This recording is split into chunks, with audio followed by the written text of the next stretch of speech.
Kaisar Silvio, pemakan jiwa sudah lama tidak muncul.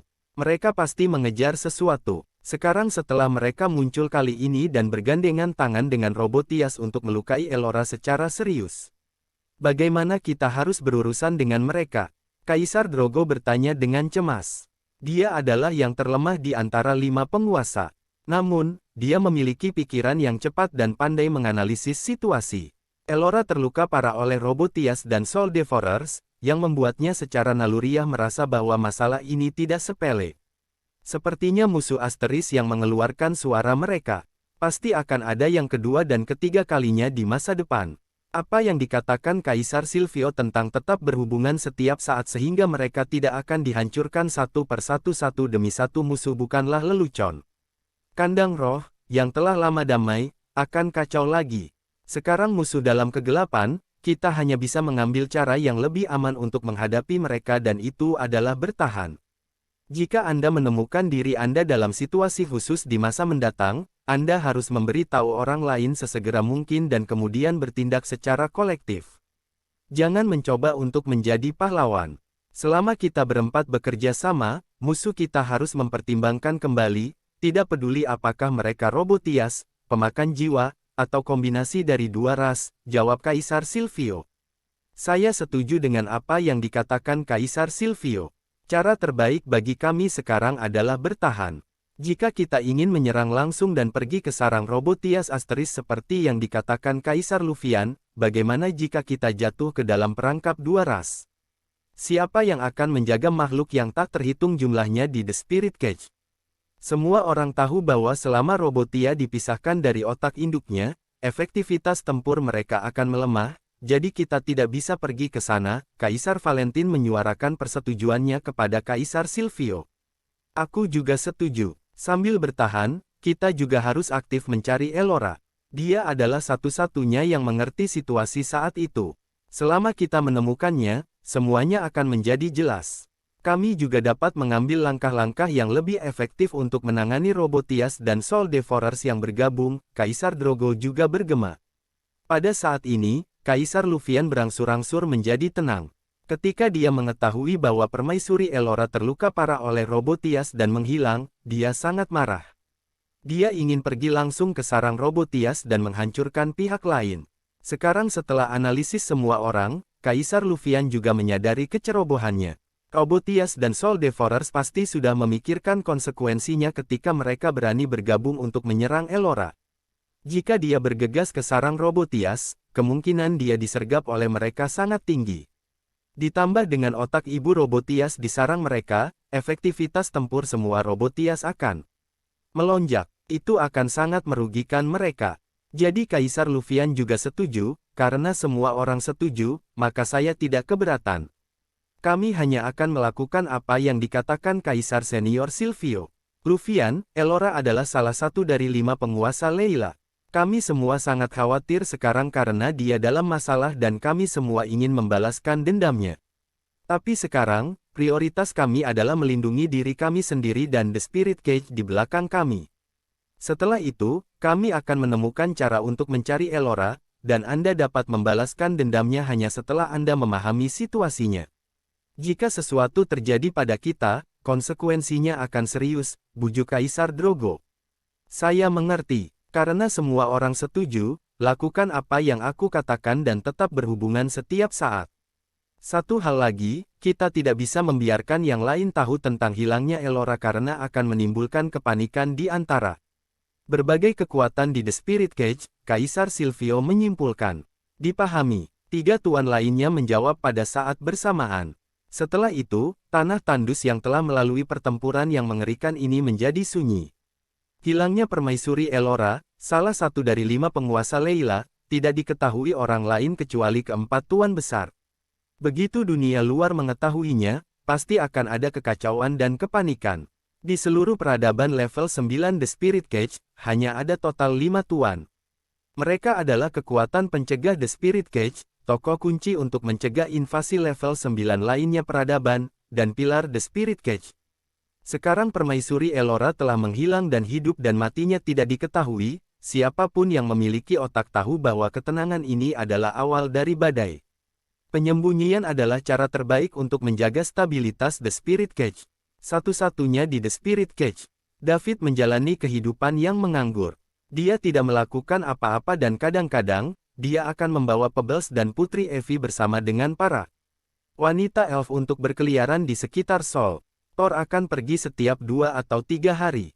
Setiap kali, dia akan membawa banyak harta agar poin mewah David bisa meningkat secara signifikan. Benny saat ini sedang mencari pelayan.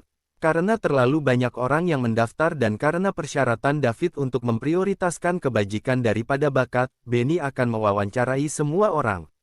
Karena itu membuatnya sangat sibuk. Karena insiden keluarga Mace, David kini sangat populer di kalangan pasukan utama di Sol. Segera setelah mereka mendengar bahwa Daud ingin mempekerjakan pelayan, banyak kekuatan yang kuat mengirim putri mereka agar mereka bisa menjadi pelayan Daud dan melayani Daud. Jika mereka beruntung dan terpilih, mereka akan dapat melejit menuju kesuksesan. Bahkan keluarga asal mereka bisa sukses bersama. Ini sangat mengganggu Benny. Meskipun David kuat, dia tidak bisa menjadi musuh publik semua orang. Benny tidak ingin menyinggung pasukan utama Sol dan menimbulkan masalah bagi David. Namun, apalagi yang bisa dilakukan keturunan langsung perempuan manja ini selain makan? Astaga, ini benar-benar menyebalkan. Benny tampak sedih. Dia tidak tahu harus berbuat apa. Adapun perekrutan, David tidak mengajukan pertanyaan apapun dan meninggalkan Benny untuk bertanggung jawab. Karena tidak ada yang bisa dilakukan sepanjang hari, dia mulai dengan hati-hati mengamati hal-hal di sekitarnya ketika dia sedang bersantai. Kemudian, dia menemukan fenomena aneh. Kerikil tumbuh lebih tinggi dan lebih berat. Dia ingat saat pertama kali bertemu Pebbles, gadis kecil itu kurus dan kecil. Dia terlihat berusia sekitar 6 atau 7 tahun, atau mungkin 7 atau 8 tahun. Sekarang setelah beberapa bulan tumbuh, dia hampir sama dengan anak berusia 10 tahun. Dalam beberapa bulan, dia tumbuh 2 atau 3 tahun lebih tua. Tentu saja, kerikil tidak bisa dibandingkan dengan orang biasa. Lagi pula, apa yang dia makan semuanya tak ternilai harganya. Namun, bahkan orang lain dengan makanan ini tidak dapat mencernanya seperti halnya kerikil. Pertumbuhan yang cepat ini membuat David khawatir. Akan baik-baik saja jika dia masih remaja karena dia masih gadis kecil. Jika dia tumbuh menjadi 15 atau 16 tahun, dia akan menjadi remaja, jadi dia tidak bisa bergantung padanya seperti ini setiap hari. Kalau tidak, orang akan salah paham dan itu tidak baik. Dia laki-laki jadi dia tidak terganggu, tapi bagaimana dia bisa mempengaruhi reputasi gadis kecil itu? Sejujurnya, David menyukai Pebbles seperti dia sekarang. Dia paling lucu ketika dia masih remaja. Bukannya dia akan menjadi jelek ketika dia besar nanti. Menurut penampilan gadis kecil itu, dia pasti akan cantik saat dewasa. Hanya saja dia tidak bisa begitu intim dengannya setelah dia dewasa. Kerikil juga akan memiliki idenya sendiri, dan kemudian, akan ada kesenjangan generasi. Itu seperti membesarkan seorang putri. Ketika dia masih muda, dia sangat manis, tetapi ketika dia dewasa, itu akan berbeda. David juga memiliki cara untuk mengontrol pertumbuhan Pebbles. Dia hanya perlu berhenti memberinya begitu banyak harta. Namun, David tidak egois. Hari ini, Pebbles meminta makanan pada David begitu dia bangun. "David, aku lapar." David meletakkannya di kursi untuk duduk dengan benar. Kemudian, dia berkata kepada gadis kecil dengan wajah tidak puas itu, "Pebbles, David ingin memberitahumu sesuatu." Dia akan meminta gadis kecil itu untuk melihat apakah dia ingat masa lalu. Akan lebih baik jika dia bisa menemukan keluarga Pebbles dan mengirimnya pulang. Meskipun David sangat menyukai Pebbles, keluarganya pasti sangat khawatir dengan kepergiannya. Mungkin mereka sedang mencarinya ke seluruh dunia sekarang. Lagi pula, siapa yang tidak khawatir kehilangan anak? Dan seiring waktu, gadis kecil itu makan lebih banyak, jadi dia tumbuh lebih cepat dan lebih cepat. Bukan karena David enggan berpisah dengan hartanya. Hal-hal itu tidak berguna baginya. Poin mewah adalah hal yang paling penting. David takut ketika gadis kecil itu dewasa, dia akan mendapat masalah jika dia benar-benar ingin menikah dengannya. Selain itu, gadis kecil ini baru-baru ini mulai mengusir Putri Evie dan wanita elf lainnya untuk mendekati David, yang membuat alarm berbunyi di kepala David. Apakah dia memperlakukan David sebagai milik pribadinya dan tidak membiarkan wanita lain mendekatinya? Dia sudah sangat posesif di usia yang begitu muda, jadi apa yang akan terjadi saat dia besar nanti? Jadi David berpikir bahwa dia harus menemukan keluarga Pebbles dan mengirimnya pulang. Jika gadis kecil itu tidak pernah tumbuh besar dan tetap seperti ini, David tidak akan keberatan menjaganya. Sekarang, terbukti bahwa itu tidak mungkin. Begitu dia mendengar bahwa David ingin mengatakan sesuatu pada dirinya sendiri, gadis kecil itu segera menyingkirkan ketidakpuasannya. Dev, ayo maju, aku mendengarkan. Kerikil, baru-baru ini saya perhatikan bahwa Anda telah tumbuh lebih tinggi dan lebih berat. Benar-benar, jadi aku akan segera tumbuh dewasa. Gadis kecil itu bertanya dengan gembira. Kamu bisa begini, pada tingkat pertumbuhan ini, Anda akan tumbuh menjadi seorang wanita muda dalam waktu singkat. Daud mengangguk, itu hebat, saya bisa menikah dengan Davey saat saya besar nanti. Gadis kecil itu tampak bersemangat. Iya, David terdiam sesaat. Dia tidak tahu bagaimana harus menanggapi. Dia memang menarik apa yang dia takuti. Awalnya, dia punya banyak hal untuk dikatakan, tetapi dia dibuat terdiam oleh gadis kecil itu. Pebbles melihat bahwa David terdiam dengan ekspresi gelisah di wajahnya, jadi dia bertanya dengan cemas, Davey, ada apa? Kenapa kamu tidak mengatakan apa-apa? Apakah kamu tidak bahagia? Apakah kamu tidak ingin aku menikah denganmu? Kami memiliki kesepakatan dan Anda berjanji kepada saya bahwa Anda akan menikah dengan saya saat saya besar nanti. Serangkaian pertanyaan membingungkan David. Kerikil, jangan bicarakan ini untuk saat ini.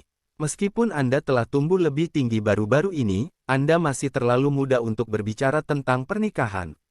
Itu adalah sesuatu yang hanya bisa dilakukan oleh orang dewasa. Saya ingin bertanya apakah Anda ingat apapun dari masa lalu sejak kamu makan begitu banyak harta baru-baru ini, dan kamu telah tumbuh jauh lebih tinggi.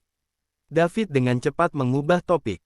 Dia benar-benar tidak tahan membicarakan urusan orang dewasa dengan seorang gadis berusia 10 tahun. Tapi Davey, bukankah kamu baru saja mengatakan bahwa aku akan segera tumbuh dewasa? Gadis kecil itu merasa dirugikan. Aku memang mengatakan itu, tapi maksudku tentang umur panjangmu. Nyatanya, kamu masih terlalu dini untuk tumbuh menjadi dewasa, jelas David. Oh begitu, Pebbles, katakan padaku, apakah kamu ingat sesuatu dari masa lalu belakangan ini? Tidak, gadis kecil itu menggelengkan kepala kecilnya. Segera setelah itu, dia sepertinya memikirkan sesuatu dan melanjutkan, namun, dalam tidurku ini hari, saya sering bermimpi tentang seorang wanita cantik memukuli orang jahat. Mengalahkan orang jahat. Wanita mana yang mengalahkan pria jahat itu? Mata Daud berbinar. Ini adalah petunjuk penting. Kakak perempuan Pebbles yang disebutkan mungkin adalah keluarganya. Jika David dapat menemukan orang itu, dia akan menemukan rumah Pebbles. Aku tidak tahu. Saya hanya tahu bahwa dia adalah wanita yang sangat cantik dan perkasa yang memukuli banyak penjahat dengan pedangnya, pikir Pebbles sejenak dan berkata, apakah orang-orang jahat itu laki-laki dan perempuan? Bisakah kamu mengingat penampilannya dengan jelas? David mengubah pertanyaannya. Orang-orang jahat itu terlihat aneh. Mereka berbeda dari kita dan mereka dapat mengubah bentuknya sesuka hati. Setelah dihancurkan oleh wanita itu, mereka tidak berdarah. Mereka hanya meledak dengan keras. David tidak tahu apa yang dibicarakan gadis kecil itu. Mereka tidak berdarah setelah dihancurkan. Mereka bahkan bisa mengubah bentuknya sesuka hati. Apakah mereka, robot, atau mesia, hanya logam yang tidak memiliki darah? Di mana mereka bertarung? Apakah kamu ingat? Aku tidak tahu. Ini gelap gulita dan saya tidak bisa melihat apa-apa. Hanya ada satu wanita tapi monster dan penjahat yang tak terhitung jumlahnya. Gadis kecil itu menggelengkan kepalanya lagi. Kerikil, coba ingat dan lihat apakah kamu bisa memikirkan hal lain. Selain wanita itu, apakah ada orang lain? Gadis kecil itu menutup matanya dan mulai mengingat pemandangan yang dilihatnya dalam mimpinya. Dalam benaknya, sebuah cahaya muncul. Kemudian, itu menyebar dengan cepat. Segala sesuatu yang bisa dilihat matanya putih menyilaukan. Dia tidak bisa melihat apa-apa. Gadis kecil itu tiba-tiba menjerit dan memegangi kepalanya. Dia memiliki ekspresi konflik di wajahnya dan dia berkata kesakitan, Davey, aku tidak ingin mengingatnya lagi. Kepala saya sakit. David terkejut dan dia dengan cepat menarik Pebbles ke dalam pelukannya. Dia merasa sangat menyesal. Berhentilah berpikir, kerikil. Aku tidak akan bertanya lagi. Aku akan berhenti bertanya. Gadis kecil itu memeluk David erat-erat dan membenamkan kepalanya ke dadanya untuk menghirup aromanya dengan lapar. Seolah-olah aroma David bisa meminimalkan rasa sakitnya. Segera, gadis kecil itu pulih. Setelah dia mengangkat kepalanya, wajah berlinang air mata muncul di depan David. Dev, jangan khawatir. Saya tidak kesakitan lagi. Davey wangi sekali. Saya ingin tinggal bersama Davey selamanya. Baiklah, kerikil. Aku akan tinggal bersamamu selamanya. Aku tidak akan bertanya lagi. Jika Anda bisa memimpikannya, itu bagus. Dia tidak masalah bahkan jika Anda tidak bisa. Jangan pikirkan itu lagi, oke? Kata Daud lembut. Bab buku diperbarui setiap hari gabung dan tetap diperbarui untuk semua pembaruan buku. Setelah beberapa bulan terakhir, dia sudah menganggap gadis kecil yang menggemaskan ini sebagai keluarganya. David menyalahkan dirinya sendiri ketika dia melihat betapa sakitnya Pebbles barusan. Ini terjadi karena dia ingin mengirimnya pulang dan memaksanya memikirkan masa lalunya. Apapun, aku akan berhenti memikirkan ini. Aku hanya akan memikirkan ini di masa depan. David memutuskan untuk berhenti menanyakan Pebbles tentang masa lalunya dan keluarganya. Dia hanya akan mengikuti arus. Oke, terima kasih, Davey. Gadis kecil itu berkicau. Kemudian, dia tampak sedih lagi. Apa yang salah? Apakah kamu merasa tidak enak badan? Tanya David cemas. Dev, aku lapar. Kamu pecinta makanan. Sini, aku akan membuatkanmu sesuatu untuk dimakan. David kemudian mengeluarkan setumpuk harta untuk digali gadis kecil itu. Segera, gadis kecil itu menggendong David dan tertidur di pelukannya setelah dia selesai makan. Saat David memandangi Pebbles dalam pelukannya, hatinya dipenuhi rasa iba. Meskipun gadis kecil itu agak mendominasi dan sangat posesif, tidak membiarkan wanita lain mendekati David, dia masih sangat disukai dalam aspek lain. Setidaknya, begitulah sikapnya terhadap David. Setiap kali David mengasingkan diri untuk kembali ke dunia nyata dan menyelesaikan terobosan, gadis kecil itu akan menjaga pintu dan tidak membiarkan siapapun mengganggunya. Dia akan tinggal selama David dalam pengasingan. Pada saat itu, jika seseorang berani menerobos masuk, Pebbles mungkin mempertaruhkan nyawanya untuk membela David. Adapun kepribadiannya yang mendominasi dan posesif yang kuat, David menyimpulkan setelah beberapa analisis bahwa itu kemungkinan besar disebabkan oleh lingkungan tempat dia dibesarkan. Lagi pula, Pebbles bisa memakan semua jenis harta sebagai makanan pokok dan tidak memiliki efek samping. Dengan demikian, identitas, latar belakang, dan garis keturunannya pasti luar biasa. Misalnya, bis kristal dari Silver Float Dragon. Apakah bisa dimakan langsung? Jika orang lain memakannya langsung tanpa memurnikannya, kemungkinan besar mereka akan meledak dan mati, apalagi mendapatkan manfaatnya. Bahkan jika mereka bisa bertahan, mereka mungkin akan lumpuh. Namun, saat Pebbles memakannya, dia langsung tertidur dan tidak terjadi apa-apa. Ini saja tidak sebanding dengan orang biasa. Tumbuh di lingkungan seperti itu pasti akan menciptakan karakter yang dominan bagi gadis kecil itu. Mungkin dia juga biji mata keluarganya dan mereka akan memberikan apapun yang dia inginkan. David tidak akan memaksa Pebbles memikirkan masa lalunya atau berpikir untuk mengirimnya kembali. Dia hanya akan mengikuti arus. Jika dia ingat sendiri dan ingin kembali, maka dia akan mengirimnya kembali. Atau jika keluarga gadis kecil itu menemukannya, mereka bisa membawanya pulang. Pokoknya, David tidak akan berinisiatif mencari keluarganya kalau gadis kecil itu mulai berpikir berlebihan. Bukan karena David tidak mampu membesarkannya. Setelah membuat keputusan, David harus mulai memikirkan hal selanjutnya. Saat kerikil makan semakin banyak, nilai harta surga dan bumi yang dia konsumsi akan semakin tinggi. Selain itu, harta yang dikirim Thor setiap kali secara bertahap berkurang. Jika mereka terus tinggal di Seoul, David tidak akan bisa lagi memuaskan gadis kecil itu. Jika dia ingin terus memberinya makan yang cukup, dia harus meninggalkan Seoul dan pergi ke kota tingkat pertama. Kota tingkat pertama terdekat adalah Wir dan akan memakan waktu sekitar 2 bulan untuk melakukan perjalanan. David menyalakan sistem dan melihat poin-poin mewahnya, 11.432 poin.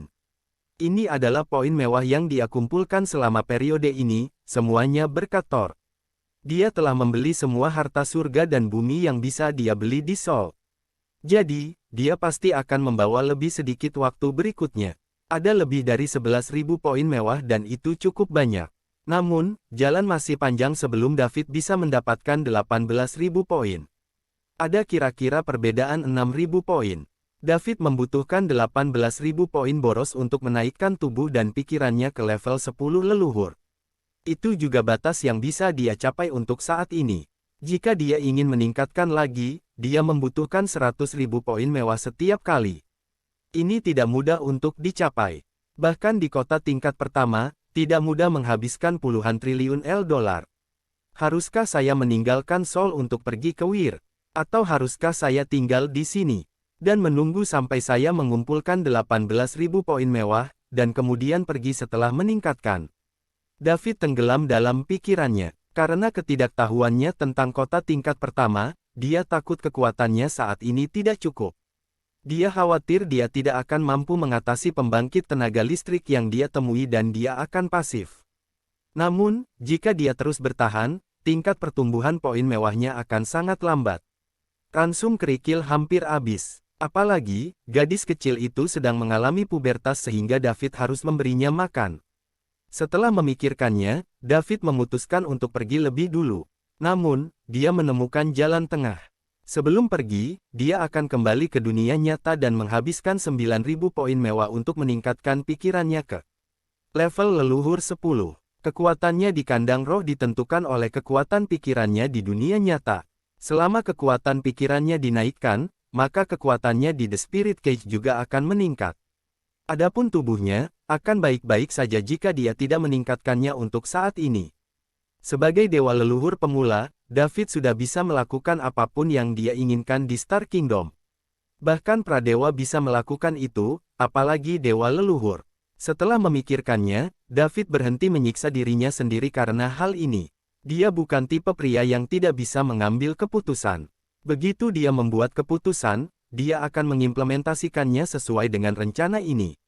Jika terjadi sesuatu di tengah jalan, dia hanya akan memikirkannya ketika saatnya tiba.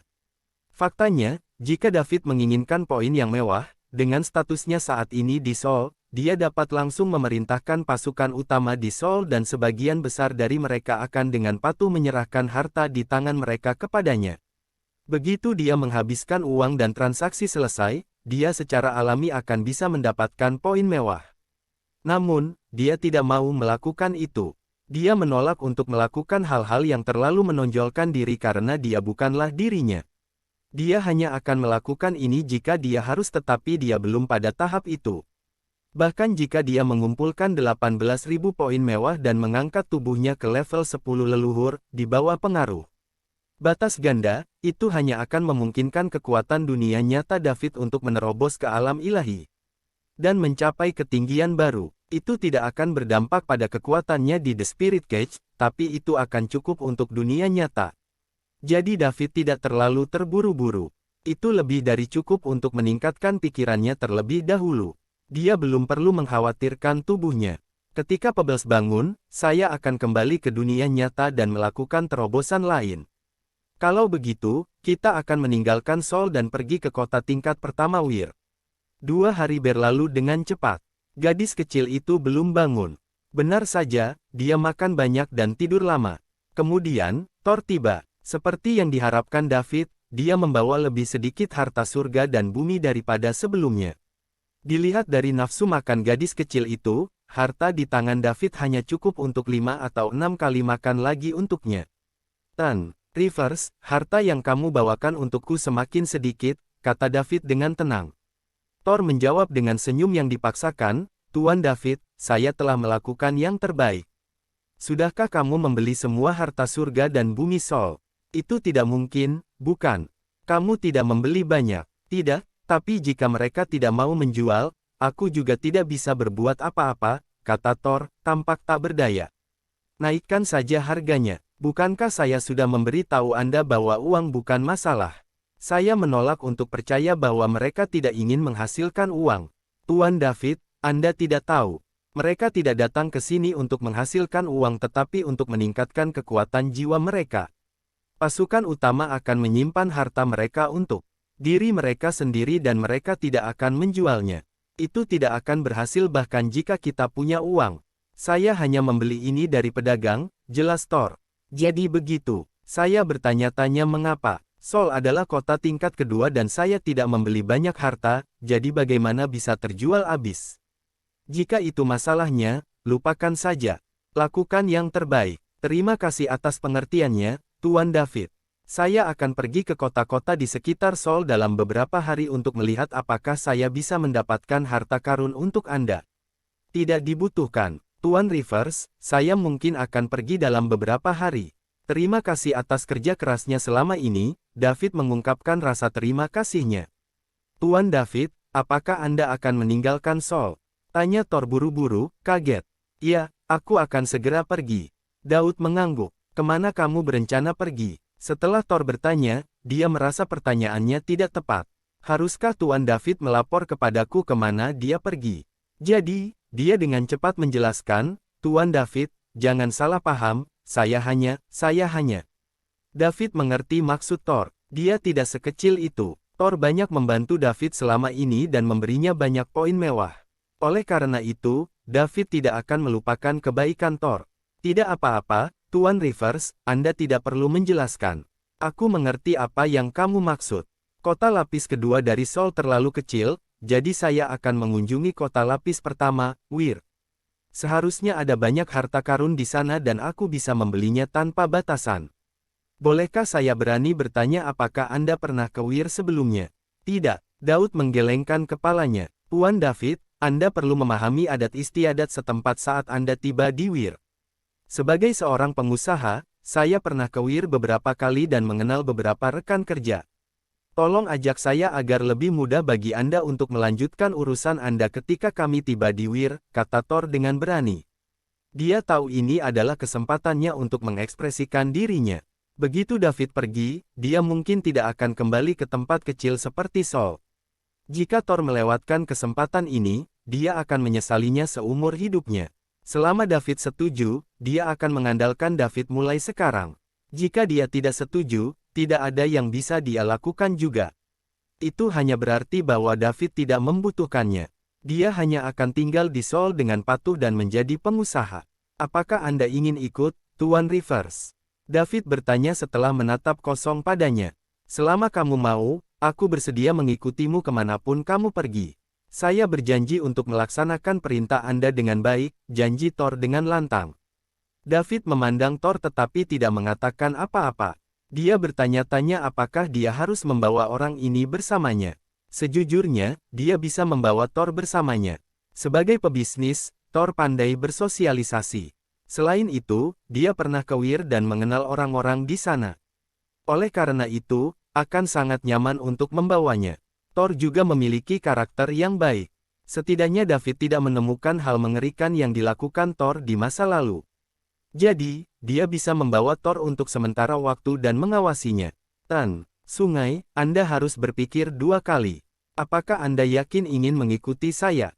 David bertanya dengan serius. Thor sangat senang. Aku punya kesempatan. Segera, dia berkata dengan penuh semangat, selama kamu tidak keberatan, aku bersedia mengikutimu sampai akhir hidupku. Saat dia berbicara, dia berlutut kepada David untuk menunjukkan kesetiaannya. Rivers, biar ku jelaskan dulu. Jika Anda ingin mengikuti saya, Anda harus melakukan dua hal. Pertama, Anda tidak boleh menindas orang lain. Kedua, Anda tidak boleh mengabaikan kehidupan manusia tidak peduli siapa pihak lain, bahkan jika mereka adalah orang biasa. Tentu saja, kami tidak akan menimbulkan masalah, tetapi kami juga tidak takut akan masalah. Selama Anda bukan orang yang bersalah, saya akan membantu Anda apapun yang terjadi. Jika saya tidak bisa melakukan itu, saya hanya bisa mengatakan maaf. Saya akan memberikan kompensasi atas apa yang Anda lakukan untuk saya hari ini, kata David dengan serius.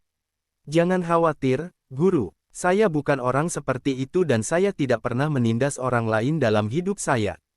Saya berjanji saya bisa melakukan apa yang Anda minta. Itu bagus. Anda dapat mengikuti saya di masa depan. Kembali dan tangani urusanmu sendiri. Diperkirakan kita akan pergi dari sini dan pergi ke Wir dalam beberapa hari. Ya Tuan, Thor selesai berbicara dan pergi dengan gembira.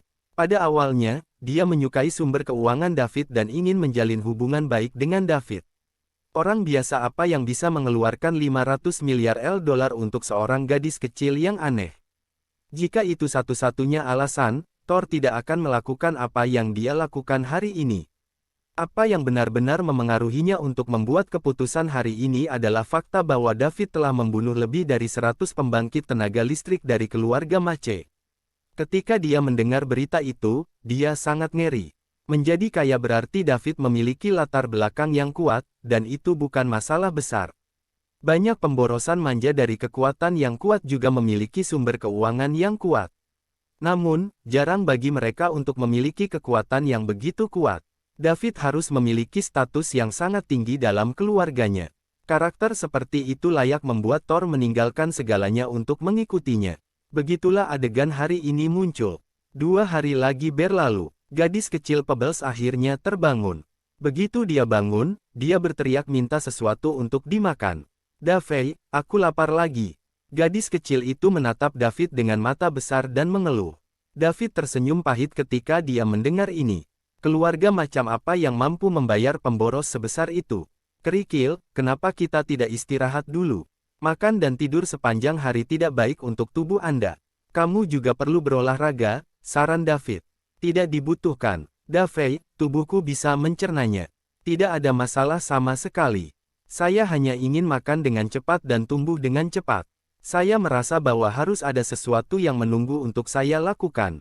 Saya tidak bisa membuang waktu lagi, kata gadis kecil itu dengan serius. David menatap Pebbles dengan tatapan kosong setelah mendengar ini. Gadis kecil, apakah kamu ingat sesuatu? Kerikil, apakah kamu ingat sesuatu? Tanya Daud. Aku tidak tahu. Saya hanya merasa ada banyak hal yang menunggu untuk saya lakukan, jadi saya harus cepat dewasa. Saya ingin tumbuh dengan cepat jadi saya perlu tidur dan makan lebih banyak. David, biarkan aku makan. Silakan. Dev, tolong. Saya harus tumbuh dengan cepat. Gadis kecil itu cemberut dan mulai meringis. Yah, meski Pebbles masih kecil, dia masih pandai menyeringai. Kerikil, aku bisa membiarkanmu makan, tapi aku akan mengasingkan diri sebentar. Aku tidak bisa terus memelukmu. Bisakah kamu tidur di tempat tidur setelah kamu selesai makan? Kamu ingin pergi ke pengasingan lagi? Ya, aku harus. Saya harus meningkatkan kekuatan saya untuk menghajar orang jahat. Gadis kecil itu keluar dari pelukan David dan berdiri di tanah. Kemudian, dia memerintahkan, David, pergi di depan. Aku akan menjagamu. Saya akan makan dan tidur setelah Anda selesai. Jangan khawatir, saya tidak akan membiarkan siapapun mengganggu Anda. Saya akan menghajar siapa saja yang berani melakukan itu.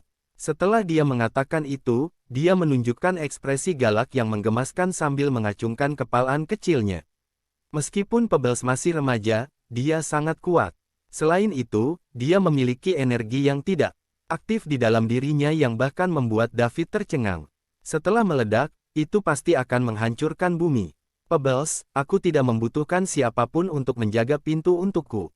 Anda bisa tidur di tempat tidur setelah selesai makan, oke? Tanya David penuh selidik. Tidak, mustahil. Apa yang Anda lakukan sangat penting dan Anda tidak dapat diganggu. Atau yang lain, Anda akan menderita akibat yang serius.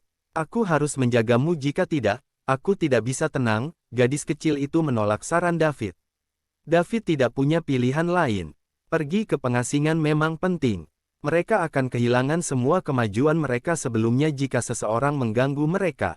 Mereka bahkan mungkin terluka. Namun, itu tidak sama baginya.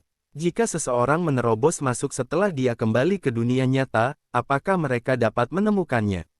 Namun, gadis kecil itu sangat mengkhawatirkannya, jadi apa yang bisa dikatakan David? Gadis kecil itu menolak untuk pergi tidur setelah dia makan dan bersikeras menjaga pintu untuk David. Jadi, David juga tidak bisa menahannya. Meskipun dia tidak membutuhkan siapapun untuk menjaga pintu untuknya, gadis kecil itu sangat baik, bagaimana dia bisa menolak? Pada akhirnya, David memilih mengasingkan diri dengan gadis kecil itu tetap di luar dengan patuh. Dia tidak akan membiarkan siapapun mengganggu Davidnya. Waktu yang ia habiskan bersama David tidak terlalu lama, hanya beberapa bulan, namun di hati Pebbles, status David lebih tinggi dari orang lain, bahkan mungkin lebih dari dirinya sendiri. Setelah masuk ke kamar, David keluar dari The Spirit Cage lagi menggunakan sistem dan kembali ke dunia nyata. Kerajaan Bintang, Sekte Iridescent. David membuka matanya dan itu masih sama seperti ketika dia pergi. Tidak ada yang berubah sama sekali. Aku harus cepat dan meningkatkan kekuatan pikiranku dulu. Bagaimanapun, itu terkait dengan kekuatannya di The Spirit Cage. Dia menyalakan sistem dan melihat bahwa tubuh dan pikirannya berada di leluhur level 1. Kali ini David ingin meningkatkan kekuatan pikirannya terlebih dahulu. Setelah dia meningkatkan kekuatan pikirannya ke level leluhur 10, itu akan menjadi batasnya. Kemudian, dia akan menggunakan 2000 poin mewah yang tersisa untuk meningkatkan tubuhnya. Ini adalah pertama kalinya David memilih untuk meningkatkan kekuatan pikirannya terlebih dahulu. Di masa lalu, tubuh adalah prioritas. Dia langsung mengklik tanda tambah di belakang kolom pikiran dan sebuah jendela muncul. David memilih ya dan menggunakan 1000 poin mewah. Kemudian, jiwanya mulai merasakan sedikit rasa sakit. Setiap peningkatan seperti ini, jadi David sudah lama terbiasa. Jauh lebih mudah untuk meningkatkan dari level ke level. Jika dia perlu menerobos ke alam lain, itu akan menjadi lebih buruk. Bahkan jika dia telah mengalaminya lebih dari sekali, setiap kali pikirannya menerobos ke alam lain, David masih memiliki rasa takut di hatinya. Itu bukan rasa sakit yang bisa ditanggung oleh orang biasa. Untungnya, David memiliki kemauan yang kuat sehingga dia bisa menahannya. Tidak butuh waktu lama bagi pikirannya untuk naik dari leluhur level 1 ke leluhur level 2. Kemudian, dia melanjutkan hal yang sama. Setelah mengkonsumsi 1000 poin mewah lainnya, pikirannya dinaikkan dari leluhur level 2 ke leluhur level 3. Kemudian, leluhur level 4, leluhur level 5. Pada akhirnya, pikirannya tetap di level leluhur 10, yang merupakan batas peringkat dewa leluhur. Dia telah menghabiskan 9000 poin mewah. Sekarang, dia memiliki lebih dari 2000 poin tersisa. David mengklik tanda plus di belakang bodi lagi. Setelah semuanya selesai, dia juga menghabiskan 2000 poin mewah yang tersisa. Tubuhnya telah mencapai tingkat leluhur 3. Kekuatan tempurnya masih pemula peringkat dewa leluhur. Hanya ketika tubuhnya mencapai level 4 leluhur, dia dapat dianggap sebagai dewa leluhur pertengahan. Namun, bagi David, tidak ada perbedaan antara peringkat dewa leluhur pemula dan peringkat dewa leluhur menengah. Bagaimanapun, tidak ada seorang pun di Star Kingdom yang akan menjadi lawannya. Itu sama bahkan jika orang-orang dari Spirit Cage dan keluarga Vader dari peradaban level 9 tiba. Keluarga Vader harus berlutut menghadapi dewa leluhur yang berada di peringkat terakhir alam ilahi. Setelah peningkatannya, tiba saatnya bagi David untuk kembali ke The Spirit Cage. Namun, dia tidak melakukannya tetapi berjalan keluar dari tempat dia tinggal dalam pengasingan. Karena dia tidak menghabiskan banyak waktu untuk peningkatannya, dia akan pergi jalan-jalan. Ketika dia keluar, itu gelap gulita. David sangat gembira. Bagus, ini malam hari. Tanpa memberi tahu siapapun, dia pergi ke tempat tinggal Celia dan yang lainnya. Dia menggunakan sebagian dari kekuatan pikirannya dan menemukan kamar tempat Celia beristirahat. Kemudian, dia diam-diam memasuki ruangan. Kegelapan tidak dapat menghentikan David untuk melihat. Untuk seseorang di levelnya, tidak ada perbedaan antara siang dan malam. Saat dia melihat Celia yang sedang beristirahat di tempat tidur, David merasa sangat bersalah. Celia adalah pacarnya yang sebenarnya. Namun, seiring perkembangan, David tidak tahu bagaimana menghadapi hubungannya dengan begitu banyak wanita. Dia tahu Celia sudah menerima semuanya, tapi David masih merasa tidak enak. Itu sebabnya dia terus menunda sampai sekarang dan masih belum punya solusi. Astaga, hanya memikirkannya membuatku pusing. Daud tidak ingin mengecewakan dan menyakiti setiap wanita yang baik padanya dan rela berkorban untuknya. Diperkirakan lingkungan tempat dia dibesarkan sejak usia muda telah menciptakan karakter yang tidak baik atau buruk. Saat itu, ia menumpang di rumah Paman Bobby dan keluarga Paman Bobby mendapat santunan atas kematian orang tuanya, tetapi mereka tidak memberikan penghormatan yang sesuai kepada David. Dia akan dipukuli dan dimarahi. Apalagi yang dia makan adalah makanan sisa keluarga untuk memberi makan anjingnya. Dia hidup dalam ketakutan dan ketakutan setiap hari. Setelah mengalami kesulitan seperti ini, David tahu untuk menghargai semua orang di sekitarnya yang memperlakukannya dengan baik. Tidak masalah jika seseorang memanggilnya bersyukur atau bodoh. Singkatnya, karakter seseorang tidak dapat berkembang dalam semalam, tetapi begitu terbentuk, akan sangat sulit untuk diubah. Setelah dia berjalan ke tempat tidur Celia dan duduk, dia mengulurkan tangan dan membelai wajah cantiknya dengan lembut. Tidak diketahui mimpi indah apa yang dialami Celia. Dia memiliki senyum di sudut bibirnya. Merasakan kehalusan tangannya saat melihat dia tersenyum dalam mimpinya, David mulai menyeringai juga. Mungkin dia membelai dengan lebih kuat. Celia yang tertidur lelap merasakan pukulan itu dan perlahan bangun. Setelah dia membuka matanya yang pusing, dia terkejut ketika dia melihat bayangan di depannya. "Siapa kamu?" Celia segera duduk, memegang selimutnya erat-erat, dan bertanya dengan gugup. Tanpa menunggu pihak lain menjawab, dia ingin memanggil dengan keras untuk membangunkan semua orang.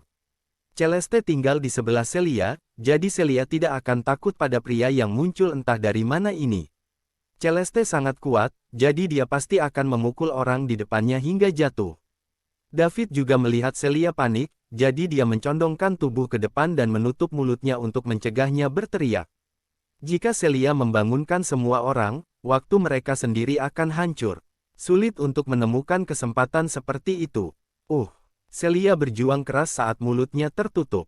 Dia tidak menyangka orang di depannya begitu berani untuk menyerangnya. Apakah dia tidak tahu di mana ini? Apakah dia tidak tahu bahwa laki-laki saya, David, adalah orang terkuat nomor 1 di Kerajaan Bintang? Semua orang di Star Kingdom menganggap David sebagai idola mereka. Orang ini sangat berani.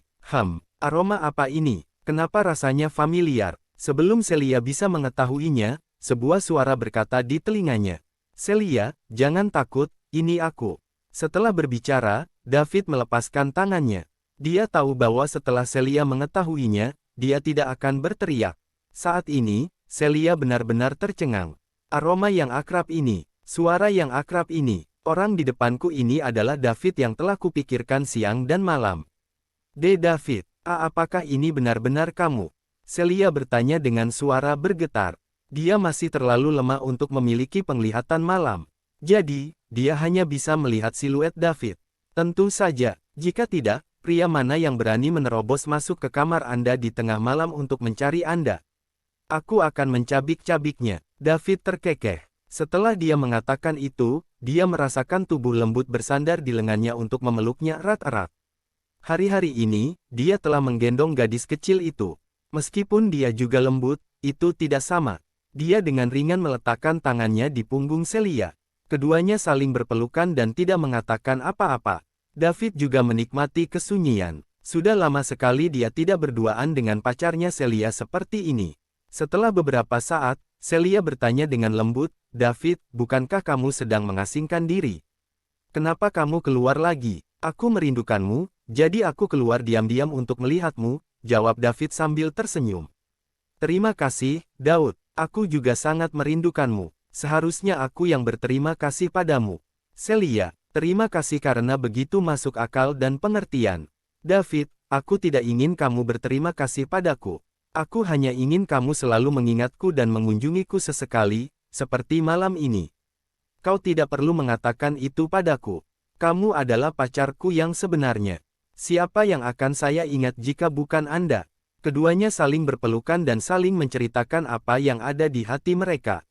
Meskipun mereka adalah pacar dan pacar, mereka sudah lama tidak berbicara dan mengobrol sendirian. Jika itu wanita lain, dia akan cemburu dan marah. Namun, Celia tidak. Dia masih sama. Selama David kadang-kadang peduli padanya, dia akan bahagia untuk waktu yang lama. Bahkan sejak awal, dia tidak berniat memiliki David untuk dirinya sendiri. Itu karena David terlalu luar biasa. David sangat luar biasa sehingga terkadang dia merasa takut dan rendah diri. Dia khawatir bahwa dia tidak akan layak untuk David. Dari bumi ke kedalaman langit berbintang. Dari bumi, di mana peradaban bahkan bukan level 1, hingga peradaban kerajaan bintang level 7 saat ini, David selalu menjadi orang yang menyelamatkan semua makhluk. peduli di mana dia berada. Pada saat yang sama, dia juga dihormati dan disembah oleh makhluk yang tak terhitung jumlahnya. Kadang-kadang, Celia berpikir bahwa jika dia tidak mendengar tentang berita putusnya David dari obrolan grup semuanya dan kemudian mengambil inisiatif untuk mengejar David, mungkin dia hanya bisa melihat pria mempesona ini menjauh darinya. Dia tidak akan pernah bisa mengejarnya. Dia tahu di dalam hatinya bahwa di antara semua wanita yang menyukai David, dia tidak sebanding dengan mereka dalam hal bakat, penampilan, sosok, dan status. Sebut saja Selena, Astrid, dan Mia. Dia terpisah bermil-mil jauhnya dari mereka. Alasan dia bisa memiliki posisi khusus di kalangan wanita dan dicintai banyak orang adalah karena dia pacar David dan David mencintainya. Celia merasa diberkati karenanya. Untungnya, dia yang pertama mengambil tindakan dan menjalin hubungan dengan David. Jika dia sedikit terlambat, semuanya akan berubah. Jadi, Celia tidak mengharapkan hal lain. Dia hanya berharap mendapat tempat di hati David. Karena sikap Celia, semakin dia tidak memperjuangkan kasih sayang David, David semakin merasa bersalah dan semakin memanjakannya. Pada akhirnya, Celia memiliki posisi yang tak tergoyahkan di hati David. Tidak bertarung akan menjadi pertarungan terbaik. Pernyataan ini paling baik digunakan pada Celia tetapi dia tidak tahu. Dia tidak bisa masuk terlalu kuat untuk pria seperti David. Dia harus memperlakukannya dengan tulus untuk menyentuhnya. Lorraine dan Selena adalah contoh terbaik. Yang pertama memiliki ego yang besar. David mendapat tempat pertama di acara akbar orang-orang terpilih di Summerland, dan menurut aturan penyelenggara The Crown, dia harus menikah dengan Lorraine. Namun, dia menolak pernikahan itu. Saat itu, Lorraine sangat memikirkan dirinya sendiri dan mengira ada begitu banyak pria hebat yang mengejarnya sehingga David pasti buta untuk tidak menginginkannya. Pada akhirnya, dia hanya bisa menyaksikan David menjalani hidup tanpa hambatan. Dia kemudian beralih dari memandangnya dengan jijik menjadi tidak layak untuknya. Jika Lorraine merendahkan dirinya dan mengejar David dengan semua yang dia miliki, menggunakan perintah tuannya sebagai alasan, dia akan menjadi salah satu wanita. Bagaimana dia hampir menjadi kuali Azul. Selena sebaliknya, dia tahu David luar biasa. Jadi, dia menggunakan segala macam cara untuk mendekati David. Awalnya, David tidak menyukainya. Pada akhirnya, dia hampir mati karena melindungi bumi. Saat itulah David berubah pikiran tentang dia. Mereka bisa dikatakan hampir sama dalam semua aspek, tetapi akhir mereka sangat berbeda. Tentu saja, Lorraine baru saja mengalami pengalaman hidup dan mati dan diselamatkan oleh David, jadi mungkin dia sudah cuek. David mengobrol lama dengan Celia dan merasa waktunya hampir habis. Jadi, dia dengan lembut mendorongnya pergi dan menatapnya. Celia juga menatap kosong pada pria di hadapannya yang diam-diam disukainya sejak SMA. Saat itu, dia tidak berani dan Sarah mencuri kesempatannya. Untungnya, Sarah tidak tahu bagaimana menghargai David dan memberi Celia kesempatan. Dia masih ingat pertama kali dia bertemu David. Saat itu, dia adalah seorang siswa yang mengantarkan makanan paruh waktu. Dia telah menumpahkan semua makanannya untuk menyelamatkannya. Sejak David menyelamatkannya, hati Celia benar-benar disibukkan dengannya dan dia tidak lagi tertarik pada orang lain. Hanya ada jarak 10 cm di antara mereka. Pasangan yang sudah lama tidak bertemu itu hanya saling menatap. Ada suasana asmara di udara. Secara alami, mereka mulai bergerak lebih dekat dan pada akhirnya mereka berciuman. Bagaimanapun, ini bukan pertama kalinya. Jadi, tidak ada pihak yang perlu dicadangkan. Segera, suara gembira datang dari ruangan. Ketika David pertama kali memasuki ruangan, dia melepaskan kekuatan pikirannya untuk mengisolasi ruangan. Dia sudah tahu kalau Celeste ada di kamar sebelah. Dengan kekuatannya, dia pasti akan mendengar gerakan di ruangan ini jika David tidak mengisolasi mereka. Tak lama kemudian, Celia kelelahan dan tertidur di pelukan David. David awalnya ingin segera pergi tetapi dia tidak tahan, jadi dia tinggal sebentar. Saat fajar menyingsing, dia tahu dia harus pergi meskipun dia tidak mau. Jika wanita lain melihat ini, akan sulit baginya untuk menjelaskan dirinya sendiri. David terdiam. Dia sedang tidur dengan pacarnya tetapi dia bertingkah seperti sedang berselingkuh. Saat dia bergerak, Celia terbangun dalam pelukannya.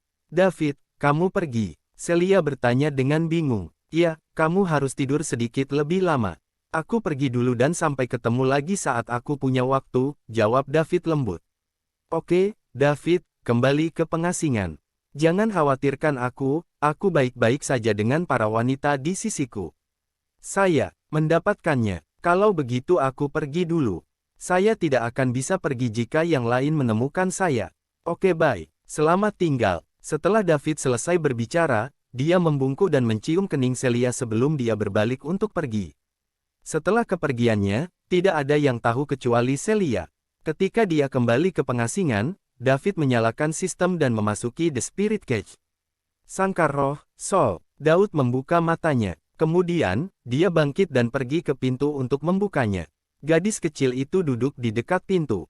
Ketika dia mendengar pintu terbuka, dia menoleh untuk melihat David sebelum menerkamnya. Daud juga merentangkan tangannya untuk menggendong gadis kecil itu. Setelah mengendus dada David dan menghirup aroma David dengan rakus, gadis kecil itu berkicau gembira. Yai, David merasa sangat hangat. Setiap kali Anda keluar, aroma harum Anda akan menjadi lebih kuat. Kau pasti kelaparan, kerikil. Ayo, aku akan memberimu sesuatu untuk dimakan.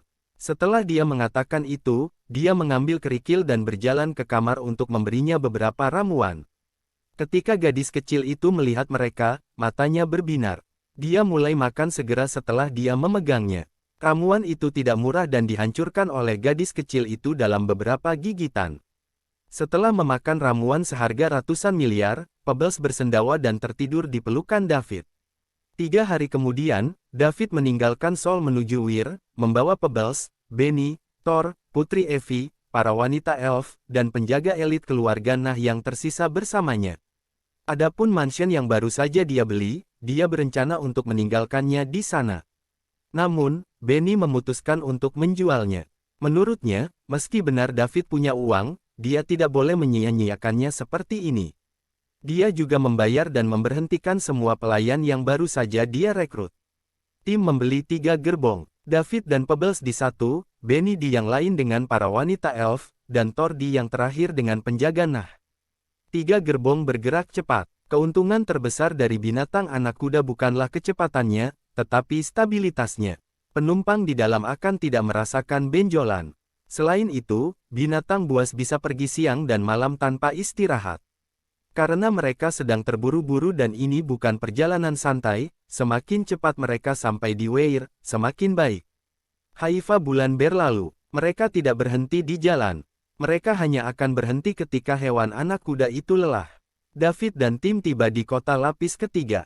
David berencana untuk tinggal di kota ini selama sehari, membeli beberapa perbekalan, dan membiarkan Thor membeli beberapa harta karun. Sebagai seorang pengusaha, Thor sering datang ke sini untuk membeli barang, jadi dia cukup familiar dengan tempat itu.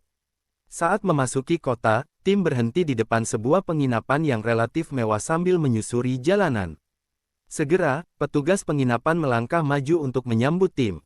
David keluar dari gerbong lebih dulu dengan Pebbles di tangannya. Kemudian, Benny turun bersama Evie dan para wanita elf. Namun, Evie dan para wanita elf semuanya sedang menyamar. Mereka mengenakan kerudung untuk menyembunyikan wajah mereka sehingga telinga mereka yang runcing tidak terlihat. Ini untuk menghindari masalah. Jika mereka tidak menyamar, penampilan kelima wanita elf itu pasti akan menimbulkan sensasi. Tuanku, apakah kamu ingin makan atau tinggal di sini? Petugas penginapan bertanya dengan hormat. Kita akan makan dan tinggal di sini. Pertama, atur meja dengan makanan termahal dan kemudian atur selusin kamar terbaik Anda, kata David. Ketika petugas mendengar ini, keterkejutan muncul di wajahnya. Bahkan para pelayan harus tinggal di kamar terbaik. Sangat jarang melihat bos yang begitu murah hati. Sekilas, petugas dapat mengetahui bahwa pemuda ini bukanlah orang biasa. Dia buru-buru berkata dengan nada menyanjung, tentu saja. Setelah Anda, tuanku. Petik 2. David berjalan di depan dengan Pebbles di tangannya, diikuti oleh yang lainnya. Ketika mereka memasuki penginapan, lantai pertama sangat bising dan banyak orang sedang makan. David dan yang lainnya dibawa ke lantai 2 untuk duduk dan menunggu makanan. Mereka dibagi menjadi 2 meja. David, Benny, Putri Evie, dan para wanita elf duduk bersama. Sementara itu, Thor sedang duduk di meja bersama penjaga keluarga Nah. Awalnya, David ingin Thor duduk bersamanya, tapi Thor menolak. Benar-benar lelucon. Thor sudah lama berkecimpung di dunia bisnis dan dia cerdas. Orang-orang yang duduk bersama Tuan David semuanya adalah teman wanitanya. Bukankah dia akan meminta masalah jika dia duduk di sana? Sekarang, dia telah meninggalkan segalanya untuk mengikuti David. Dia membutuhkan keberanian besar untuk meninggalkan titik penurunannya. Jadi, dia perlu tahu tempatnya dan dia tidak boleh membuat kesalahan. Karena Thor menolak, David tidak memaksanya. Bagaimanapun, hanya ada 8 penjaga nah yang tersisa. Termasuk Thor, hanya ada 9 orang dan mereka bahkan tidak bisa memenuhi meja. Lantai 2 jauh lebih tenang daripada lantai bawah. Ada lebih dari 10 meja, semuanya terpisah dan semua orang makan di meja mereka. Beberapa orang berbicara tetapi tidak terlalu keras. Tidak butuh waktu lama untuk hidangan mereka disajikan. Makanan memenuhi seluruh meja. Meskipun itu bukan makanan lezat, mereka terlihat bagus, berbau harum, dan rasanya enak. Sudah waktunya untuk makan, jadi Evie dan para wanita elf tidak punya pilihan selain melepas cadar mereka untuk memperlihatkan wajah mereka yang menakjubkan. Benny sudah dianggap sebagai kecantikan terbaik di antara manusia, tapi dia masih jauh lebih rendah dibandingkan dengan wajah halus para wanita elf. Wanita elf terkenal di seluruh Leila dan dicari oleh semua kekuatan besar, jadi mereka memiliki modal dalam jumlah tertentu. Kerikil tidak akan memakan makanan umum ini karena tidak berguna bagi tubuhnya. Ketika semua orang sedang makan, terdengar suara dari tangga. Saya mendapatkan wanita baru dari Primavera Brothel tadi malam. Dia adalah sesuatu yang lain dan itu sangat menyenangkan. Tidak buruk, nak. Kamu pasti menghabiskan banyak uang. Uang bukan apa-apa. Kita bisa mendapatkannya kembali setelah kita membelanjakannya. Haha, pertanyaannya adalah di mana Anda akan mendapatkan uang. Itu mudah. Saya hanya bisa mencuri 2 harta ayah saya dan menjualnya.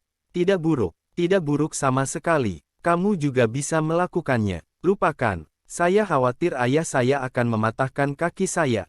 Seorang petugas penginapan memimpin jalan, diikuti oleh beberapa pemuda yang tampak seperti anak dari keluarga kaya. Mereka mengobrol dan tertawa saat mereka berjalan. Mereka tidak berhenti di lantai 2 tapi langsung menuju lantai 3. Hanya orang dengan status dan posisi yang diizinkan di lantai 3. Orang seperti David yang hanya punya uang hanya bisa makan di detik. David tidak akan peduli tentang itu. Dia bisa makan di mana saja. Dia bahkan makan di warung pinggir jalan, jadi mengapa dia peduli? Biasanya, kedua belah pihak tidak akan memiliki kontak sama sekali. Di satu sisi ada tuan muda yang kuat di daerah setempat, sedangkan di sisi lain hanya orang yang lewat. Namun, saat orang terakhir hendak menaiki tangga ke lantai 3, dia dengan santai melirik ke lantai 2. Akibatnya, dia melihat meja David dan para wanita elf sedang makan. Seketika matanya membelalak kaget. Dia bersumpah bahwa dia belum pernah melihat wanita seperti itu. Mereka jauh lebih cantik dibandingkan dengan wanita baru dari rumah bordil Primavera yang sedang mereka diskusikan. Segera, dia berteriak pada beberapa orang yang naik ke atas. Tunggu, Brutus. Bisakah kamu berhenti mengagetkan kami? Orang-orang yang sudah naik ke atas berbalik dan mengeluh. Turun dan lihat, itu sesuatu yang bagus, kata pemuda bernama Brutus itu lagi. Apa yang harus kita lihat? Brutus, apakah kamu terlalu bosan setelah selesai makan? Apa yang bisa dilihat di lantai 2? Turun dan lihat. Apakah Anda pikir saya akan berbohong kepada Anda? Ini hanya beberapa langkah. Jika Anda tidak turun, jangan menyesal nanti.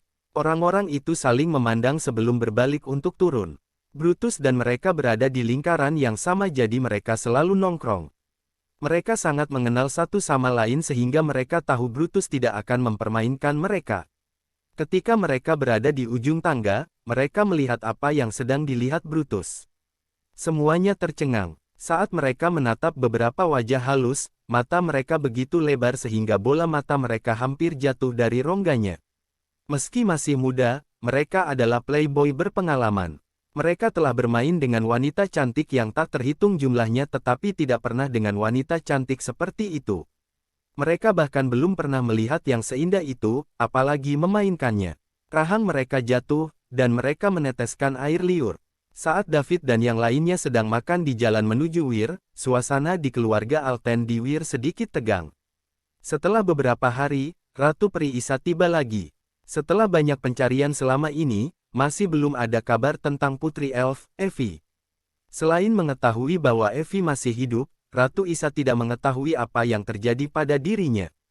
Jika Evie kehilangan keperawanannya, upaya keras para elf selama bertahun-tahun akan sia-sia, dan mereka harus terus menghabiskan energi untuk melatih Putri Elf berikutnya.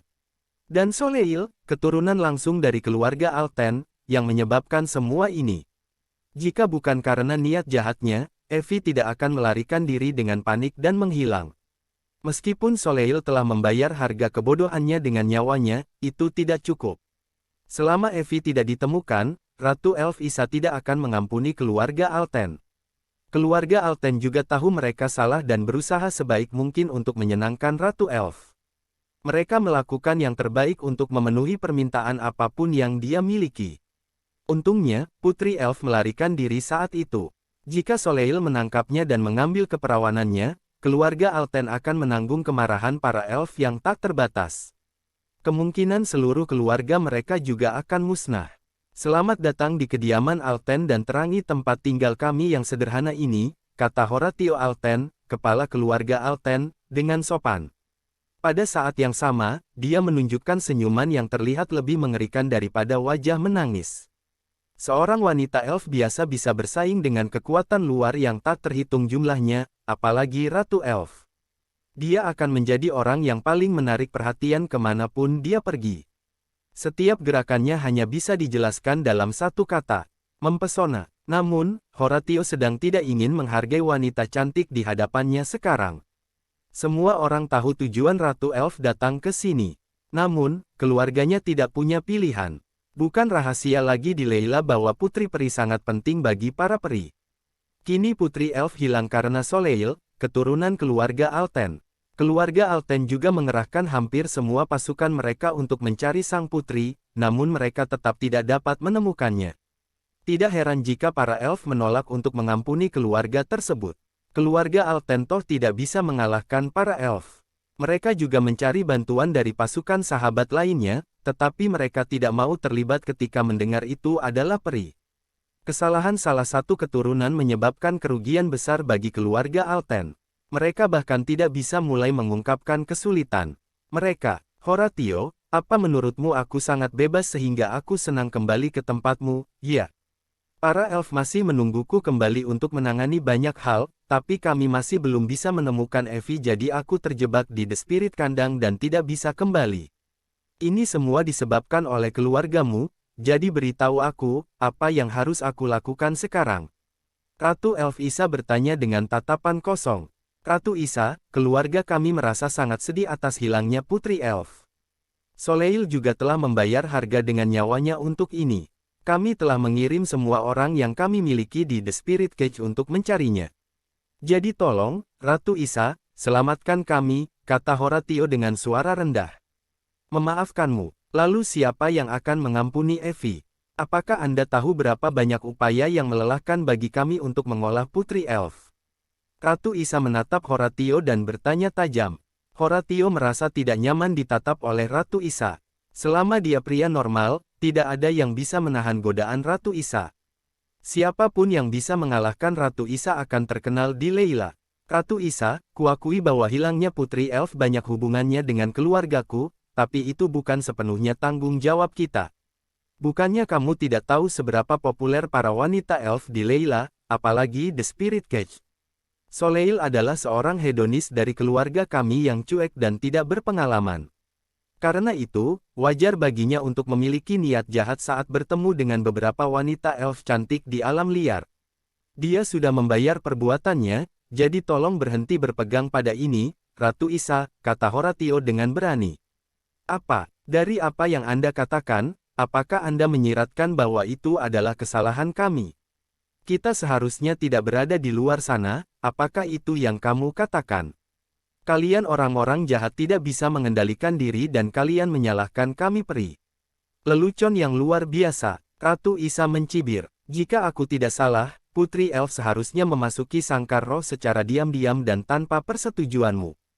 Kalau tidak, dia tidak akan membawa hanya beberapa pelayan. Bahkan jika keluarga Alten tidak bertemu dengannya, dia akan mengalami akhir yang sama jika kekuatan lain melihatnya. Dia bahkan mungkin tidak memiliki kesempatan untuk melarikan diri. Horatio, apakah kamu mencoba mengelak dari tanggung jawab sekarang? Ada kilau dingin di mata indah Ratu Isa yang akan membuat semua pria jatuh cinta padanya. Ratu Isa, jangan salah paham. Saya tidak bermaksud melalaikan tanggung jawab. Aku hanya menjelaskan kemungkinan. Putri Elf sudah lama menghilang. Bahkan jika dia ditemukan, dia tidak mungkin menjadi Ratu Elf berikutnya, jadi Anda harus mengajukan persyaratan apapun. Keluarga saya akan mencoba yang terbaik untuk bertemu dengan mereka. Horatio secara terbuka memberitahu Isa apa yang ada di pikirannya. Dia juga merasa kemungkinan Putri Elf tetap perawan sangat kecil. Jadi, dia langsung mengatakan yang sebenarnya kepada Isa. Keluarga Alten akan memberikan apapun yang diinginkan para elf selama itu masih dalam kekuatan kita. Tidak masalah selama kita bisa menyelesaikan ini dengan sempurna dan tidak memiliki masalah di masa depan. Logikanya, The Spirit Cage hanyalah fantasi. Bahkan jika seseorang kehilangan keperawanannya di sini, mereka akan tetap perawan di dunia nyata. Tidak akan ada perubahan. Masalahnya adalah jika Evie ingin menjadi Ratu Elf berikutnya, dia harus mewarisi teknik rahasia dari Ratu Elf sebelumnya. Namun, setelah seorang wanita elf tidur dengan seorang pria, mereka tidak akan pernah bisa mewarisi teknik ini. Bahkan jika dia masih perawan di dunia nyata, dia tetap tidak bisa dan dia tidak akan pernah menjadi Ratu Peri. Juga bukan putri kandungnya. Ketika para elf perlu membudidayakan putri elf, mereka akan mencari bayi di klan itu lulus semua tes. Kemudian, bayi itu akan memanggil Ratu Elf sebagai ibunya dan dibesarkan olehnya sehingga dia dapat mewarisi tempat ratu di masa depan. Tidak banyak elf tapi mereka sangat bersatu. Hampir semua elf rela mengorbankan segalanya untuk klan mereka. Ketika Ratu Isa mendengarnya, ekspresi wajahnya berangsur-angsur menjadi tenang. Ini sudah terjadi jadi dia harus menebus kerugiannya. Ini juga mengapa dia pergi ke kediaman Alten berkali-kali. Karena Horatio mengatakan itu, dia tidak perlu bersembunyi lagi. Baiklah, Horatio, seperti katamu, Evie menyelinap ke dalam The Spirit Cage sendiri jadi dia juga yang bertanggung jawab untuk ini. Saya tidak akan membuat hal-hal sulit bagi Anda. Setelah ini, saya akan memberi Anda daftar dan Anda akan mengumpulkan semua yang ada di daftar itu. Masalah ini akan selesai setelah Anda mengirimkan barang-barang itu kepada kami dan kemudian kami tidak akan menyelidikinya lagi. Kesepakatan. Horatio langsung setuju. Sebagai Ratu Elf, Ratu Isa masih perawan dan Evie juga bukan putri kandungnya. Ketika para elf perlu membudidayakan putri elf, mereka akan mencari bayi di klan yang lulus semua ujian. Kemudian, bayi itu akan memanggil Ratu Elf sebagai ibunya dan dibesarkan olehnya sehingga dia dapat mewarisi tempat ratu di masa depan. Tidak banyak elf tapi mereka sangat bersatu. Hampir semua elf rela mengorbankan segalanya untuk klan mereka. Ketika Ratu Isa mendengarnya, ekspresi wajahnya berangsur-angsur menjadi tenang. Ini sudah terjadi jadi dia harus menebus kerugiannya. Ini juga mengapa dia pergi ke kediaman Alten berkali-kali. Karena Horatio mengatakan itu, dia tidak perlu bersembunyi lagi. Baiklah, Horatio, seperti katamu, Evie menyelinap ke dalam The Spirit Cage sendiri jadi dia juga yang bertanggung jawab untuk ini. Aku tidak akan mempersulitmu. Setelah ini, saya akan memberi Anda daftar dan Anda akan mengumpulkan semua yang ada di daftar itu. Masalah ini akan selesai setelah Anda mengirimkan barang-barang itu kepada kami dan kemudian kami tidak akan menyelidikinya lagi. Kesepakatan. Horatio langsung setuju. Karena hal-hal telah meningkat ke titik ini, beginilah seharusnya berakhir. Keluarga Alten menderita kerugian besar dan mereka akan mengkompensasi kesalahan mereka. Tidak akan baik bagi kedua belah pihak jika hal-hal meningkat dan mereka mengalami kejatuhan. Para elf selalu menjadi orang baik di Leila dan mereka telah mengirimkan begitu banyak wanita elf untuk menyenangkan semua pasukan.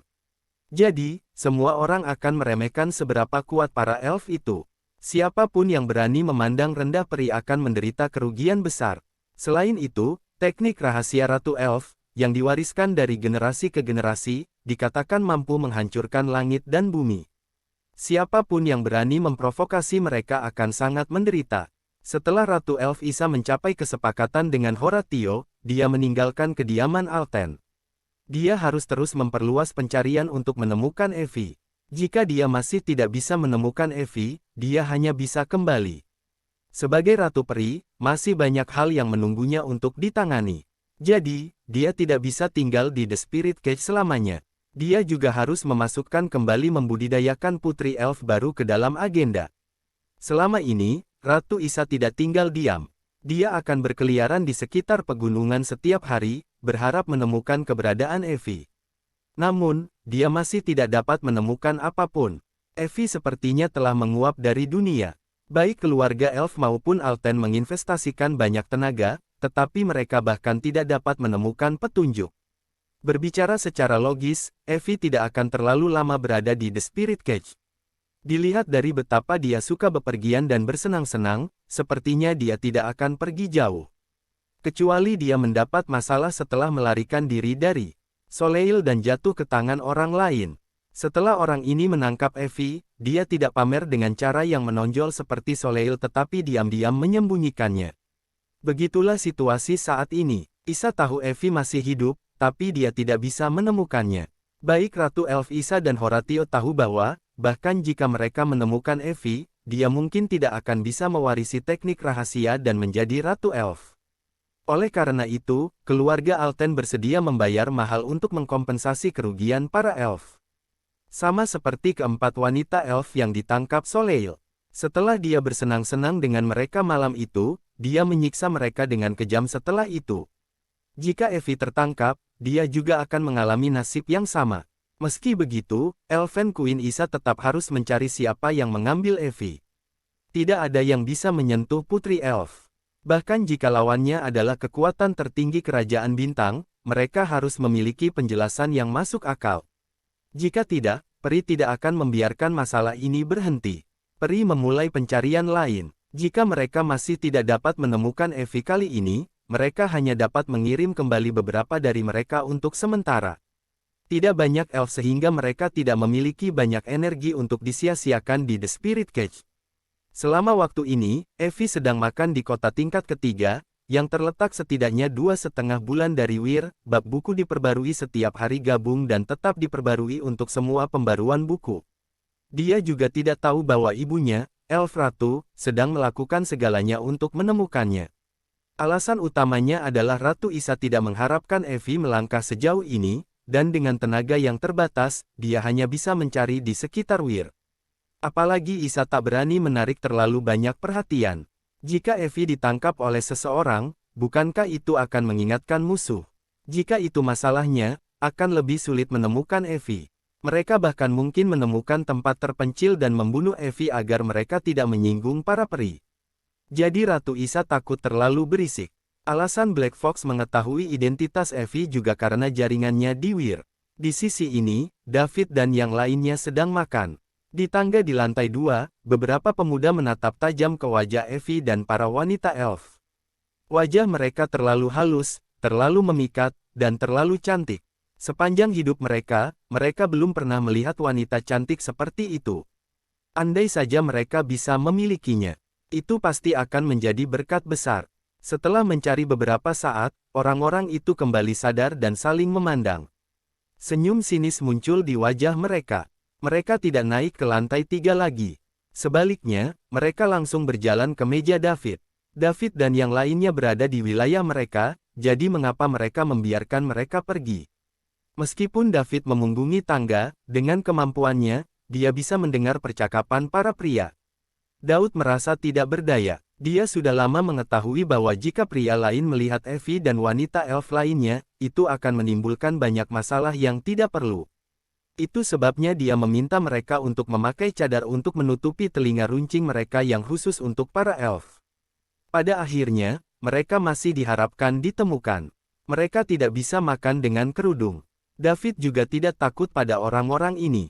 Ini hanyalah kota kecil tingkat ketiga, jadi meskipun semua kekuatan digabungkan, mereka tetap tidak bisa menandingi David. Namun, dia hanya tidak ingin menimbulkan masalah dan membuang waktu. Sekarang para peri telah ditemukan, tidak ada yang bisa dilakukan David. Prinsip hidupnya selalu jika orang lain tidak mengganggunya, dia tidak akan mengganggu orang lain. Kami tidak akan menimbulkan masalah, tetapi kami jelas tidak takut akan masalah. Jika mereka ingin meminta kematian, apa yang dapat dilakukan Daud? Setiap kali dia membunuh seseorang, itu karena pihak lain yang memintanya. David tidak punya pilihan selain membunuh mereka jika dia terpaksa menemui jalan buntu. Orang-orang itu dengan cepat berjalan ke meja tempat David sedang makan. Setelah melihat lebih dekat, mereka tertegun. Seorang pria, seusia mereka, sedang duduk dengan 6 wanita cantik. Semuanya jauh lebih cantik daripada wanita yang pernah bermain dengan mereka selama bertahun-tahun. Bahkan orang yang sedikit lebih tua dan kurang tampan di antara mereka begitu memikat. Dia adalah tipe yang akan membuat orang lain enggan untuk berpaling. Belum lagi 5 anak muda. Mereka belum pernah melihat wanita yang begitu lembut dan cantik. Mereka tampak seperti keluar dari lukisan. Para pria hanya memiliki satu pemikiran di benak mereka. Bocah itu pasti suka dengan para wanita. Bro, kamu dari mana? Sepertinya aku belum pernah melihatmu sebelumnya. Salah satu pria yang lebih tinggi bertanya. Saya sedang dalam perjalanan panjang dan kebetulan saya lewat jadi saya datang untuk makan dan istirahat. Tolong jangan ganggu kami. Terima kasih. Jawab Daud dengan sopan. Dia tidak ingin memulai masalah. Jika orang-orang ini pergi, David tidak akan memulai masalah. Brutus dan yang lainnya senang. Mereka bukan penduduk setempat. Jika mereka menggunakan beberapa trik kotor, mereka mungkin bisa tidur dengan para wanita malam ini dan bersenang-senang. Saat mereka melihat para wanita, Brutus dan yang lainnya merasakan tubuh mereka menghangat. Mereka tidak sabar untuk membawa mereka ke kamar untuk bersenang-senang. Bro, kamu tidak bisa mengatakan itu. Karena Anda berada di wilayah kami, bagaimana mungkin kami tidak menjadi tuan rumah yang baik? Tidakkah orang lain akan menyebut kita kasar jika berita tentang ini tersebar? Saya akan membayar makanan dan akomodasi Anda. Brutus menepuk dadanya dan berkata dengan murah hati. Bab buku diperbarui setiap hari gabung dan tetap terkini untuk semua pembaruan buku. Tentu saja, dia melakukan itu untuk menarik perhatian para wanita. Ya, Brutus benar. Anda sebaiknya membiarkan kami membuat pengaturan untuk Anda karena Anda berada di wilayah kami. Jika kabar tentang ini keluar, kami akan sangat malu, timpal yang lain. David menoleh untuk melihat orang-orang itu. Dia memperhatikan bahwa mereka semua memandangi Evi dan para wanita, tetapi mereka tidak pernah memandangnya sekalipun. Bagaimana dia tidak mengerti apa yang dipikirkan orang-orang ini? Mereka hanya mencari alasan untuk mendekatinya dan kemudian mencari kesempatan untuk mendapatkan Evi dan para wanita. David menggelengkan kepalanya sedikit. Sungguh sekelompok hedonis. Daud tidak mengerti. Apakah orang-orang ini berpikir dengan selangkangan mereka? Mereka tidak peduli siapa orang lain itu dan apakah mereka mampu menyinggung mereka. Mereka hanya ingin menerkam ketika melihat wanita cantik. Saat ini, Brutus dan yang lainnya hanya memikirkan wanita dan mereka mengabaikan hal-hal lain. Kandang roh berbeda dari dunia nyata. Di sini, orang-orang besar jarang meninggalkan titik turunnya dan mereka akan menjalani hidup mereka sendiri. Orang-orang yang bepergian semuanya adalah pedagang. Brutus dan yang lainnya terbiasa sombong sehingga berpikiran sempit. Mereka hampir sama dengan Conway dari keluarga Mace. Thor, di meja lain, memperhatikan ini. Sebagai seseorang yang mengikuti David, dia tidak bisa duduk diam. Bahkan jika David tidak diganggu oleh orang-orang yang tidak relevan itu karena keahliannya, Thor harus melakukan apa yang harus dia lakukan. Karena itu, dia bangkit dan berjalan. Dia berkata dengan sopan, Tuan, guru tidak suka terlalu banyak kebisingan. Plus, kami hanya lewat dan akan berangkat besok. Tolong jangan ganggu kami, terima kasih. Brutus dan yang lainnya, tidak senang. Senyum di wajah mereka secara bertahap menghilang juga. Seorang pelayan berbicara kepada mereka. Siapa yang memberinya hak untuk melakukannya? Nyah, aku sedang berbicara dengan tuanmu. Kamu pikir kamu siapa? Kamu hanya seekor anjing. Kualifikasi apakah Anda harus mengganggu kami?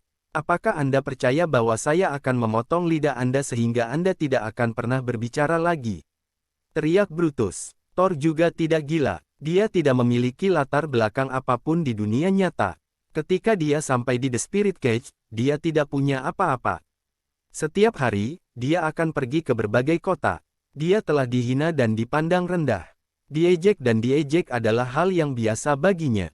Kemudian, setelah beberapa akumulasi, dia mendapatkan pijakan di Seoul dan menjadi pengusaha yang sedikit populer dan kaya.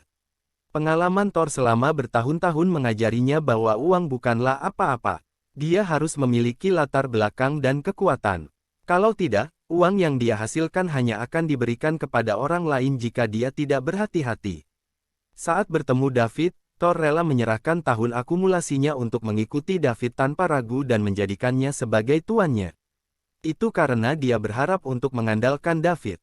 Jika tidak, itu adalah jarak terjauh yang bisa dia tempuh. Jika ini terus berlanjut, kekuatan lain mungkin mulai mengincarnya. Tuan, Thor ingin mengatakan sesuatu tetapi disela oleh David.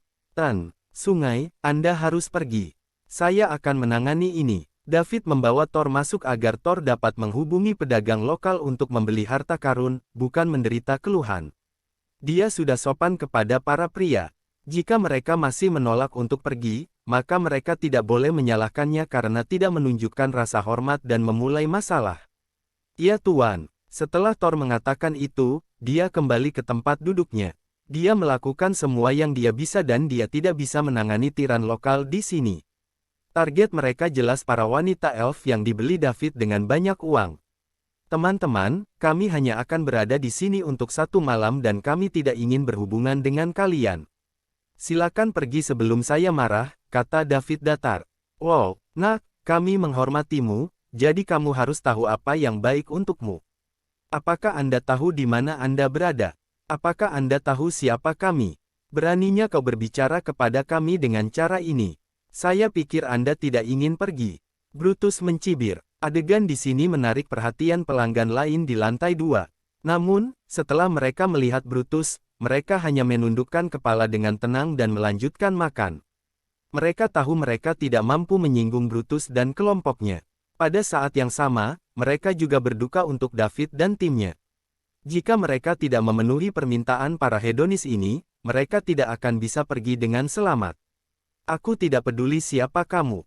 Saya akan mengatakannya lagi. Tinggalkan pandanganku dan berhenti mengganggu makanku, ulang David. Nak, dengar, kamu dalam masalah. Tidak ada gunanya bahkan jika Anda berlutut dan bersujud untuk meminta maaf kepada kami sekarang. Saya ingin Anda mengetahui konsekuensi dari menyinggung orang yang tidak mampu Anda singgung. Brutus, kamu tidak bisa mengatakan itu. Jika anak itu mau meminjam keindahan itu untuk kita nikmati, maka kita masih bisa melepaskannya. Lebih mudah memecahkan argumen daripada memulainya. Mengapa kita harus menggunakan kekerasan pada hal-hal yang kita bisa diselesaikan dengan damai? Tidakkah menurutmu begitu, Bung? Saat keduanya berbicara, salah satu dari mereka mengangkat tangannya untuk menyentuh wajah wanita elf yang paling dekat dengan mereka. Dia belum pernah melihat wajah yang begitu cantik dan memesona sebelumnya. Jadi, dia ingin menyentuhnya untuk beberapa waktu. Ketika dia memikirkan bagaimana dia bisa bersenang-senang dengan para wanita malam itu, dia merasa sangat bersemangat. Namun, sebelum dia bisa menyentuh wanita itu, dia meratap kesakitan. Tubuhnya terbang ke belakang. Ledakan. Kemudian, dia menabrak dinding tidak jauh dan pingsan. David bukan orang yang melakukan ini. Sebaliknya, itu adalah Benny yang duduk di sebelah David. Nightingale City, tempat keluarga Nah berada, juga merupakan kota tingkat ketiga. Karena dia adalah penanggung jawab keluarga Nah di The Spirit Cage, Benny tidak lemah. Identitasnya setidaknya harus sama dengan penanggung jawab beberapa kekuatan besar di sini. Beberapa hedonis di depannya seharusnya sama dengan Nas dan Nivea, bahkan mungkin lebih rendah. Awalnya, Nivea datang ke Seoul bersama Benny, tetapi setelah menjual Silver Float Dragon dan Beast Crystal, Benny dan kepala keluarga berdiskusi untuk membiarkan Benny tinggal bersama David, jadi diatur agar Nivea kembali ke Nightingale City. Adegan mendadak itu mengejutkan Brutus, teman-temannya, dan pelanggan lain di lantai 2. Mereka semua memandang Benny dengan tak percaya. Mereka tidak percaya bahwa dia akan berani menyakiti seseorang.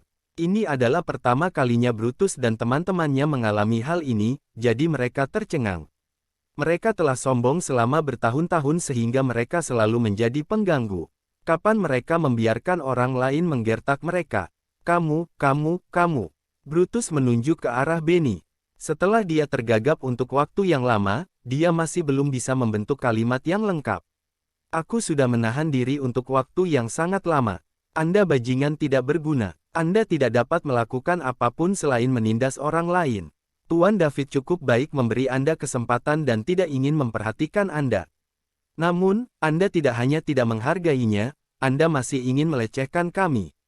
Saya memiliki temperamen yang buruk dan karena Anda meminta masalah, Anda tidak dapat menyalahkan saya, kata Benny dengan dingin. Pada saat itu, David meletakkan alat makannya dan menoleh untuk melihat orang-orang yang tertegun itu. Biasanya, jika aku menghajarmu, tetua keluargamu akan kembali, kan? Carilah seseorang untuk membantu Anda sekarang. Aku akan menunggu. Jika Anda terlambat, kami akan pergi. Karena mereka sudah mulai mengambil tindakan, dia harus mengurus ini sama sekali. Seperti yang dia lakukan pada Conway, dan sekarang, tidak ada lagi masalah. Setelah Brutus dan teman-temannya kembali sadar, mereka menatap Benny dengan ketakutan dan mundur perlahan. Ketika mereka sampai pada orang yang pingsan karena Benny, mereka membungkuk untuk menjemputnya. Mereka memandang David dan yang lainnya sebelum pergi dengan tenang.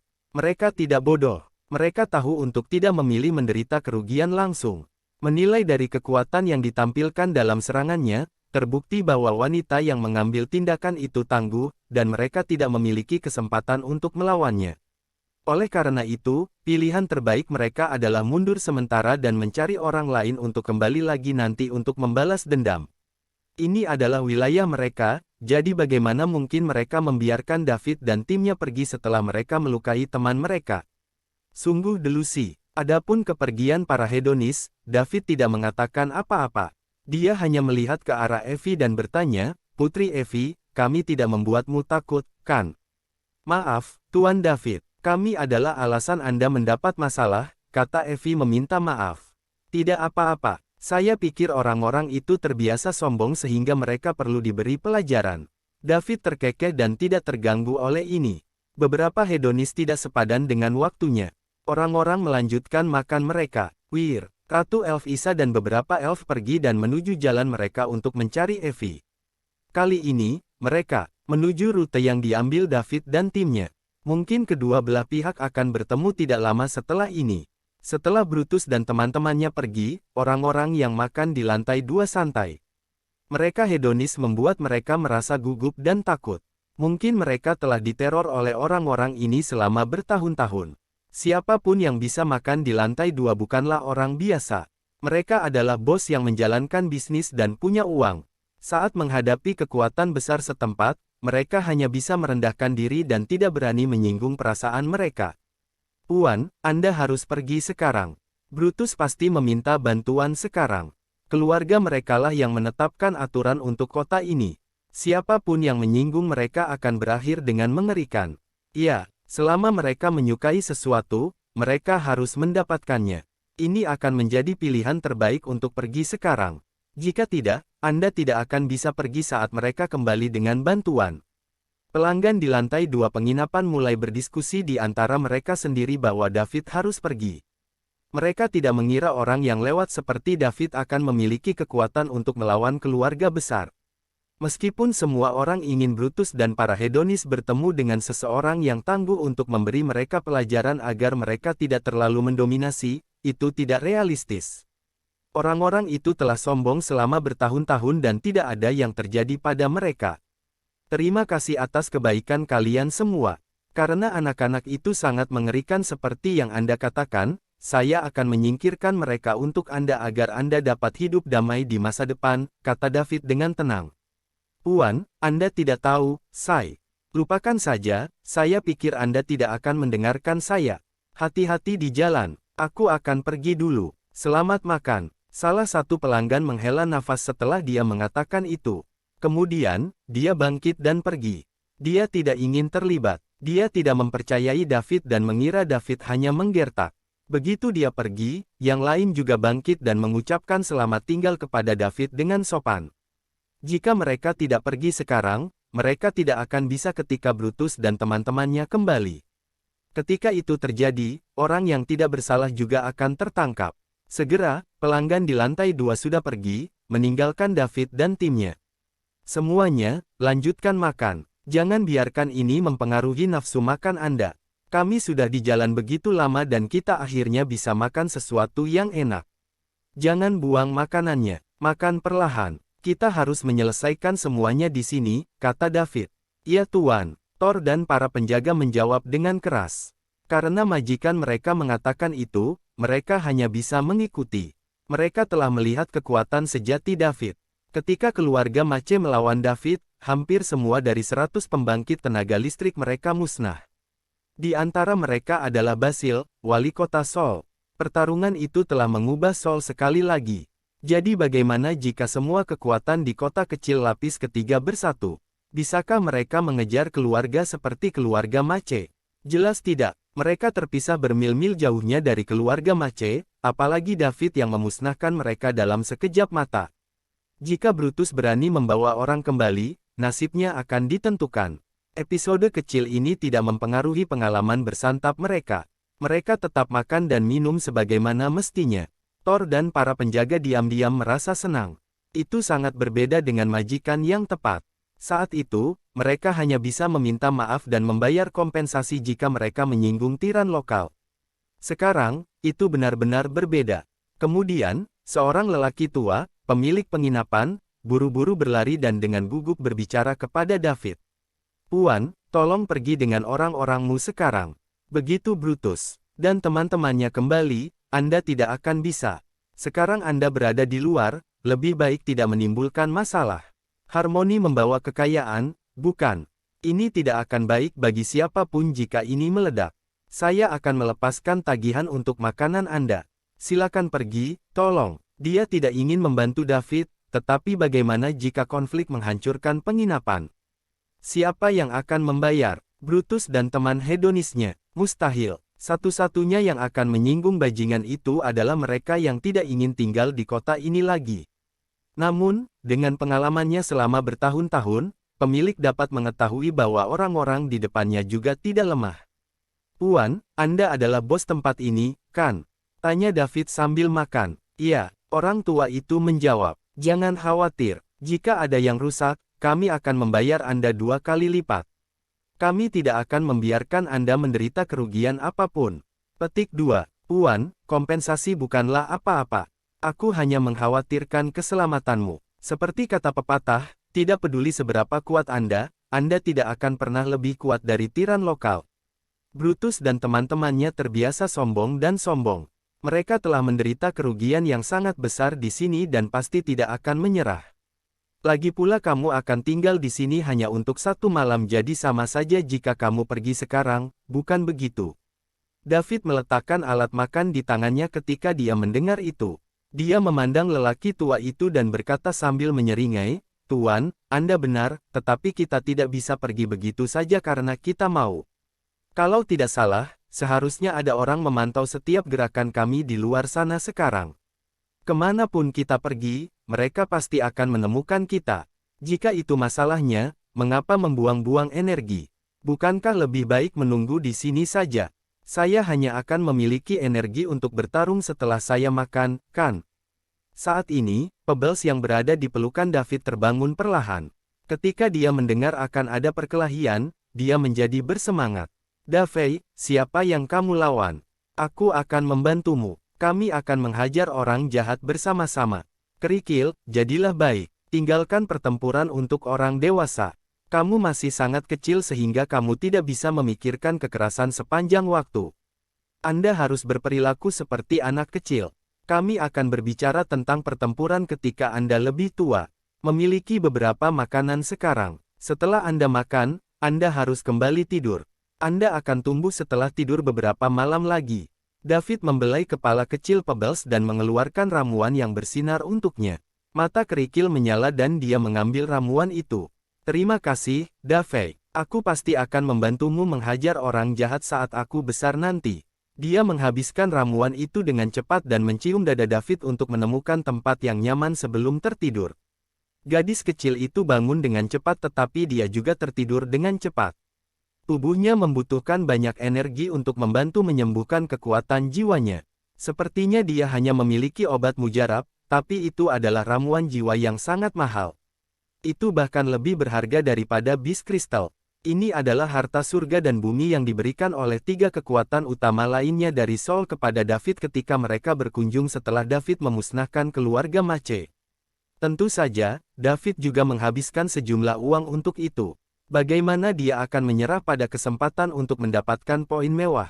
Benny, Princess Evie, dan wanita elf lainnya di meja David sudah terbiasa dengan ini. David selalu memanjakan Pebbles dan mereka sudah terbiasa dengan hal ini. Di samping, pemilik penginapan sedang menatap gadis kecil di pelukan David. Apa yang baru saja dia lihat? Gadis kecil itu baru saja memakan rumput liar. Itu adalah gulma jiwa, kan? Dia seharusnya, benar. Bagaimana mungkin dia berani memakannya begitu saja? Bisakah tubuh kecilnya menahan kekuatan gulma jiwa? Bukankah itu akan menghancurkan tubuhnya? Juga, selain dari apakah dia bisa menanggungnya, bahkan jika dia bisa, apakah dia benar-benar memakan harta surga dan bumi yang sangat berharga? Adegan tadi menantang persepsi pemiliknya.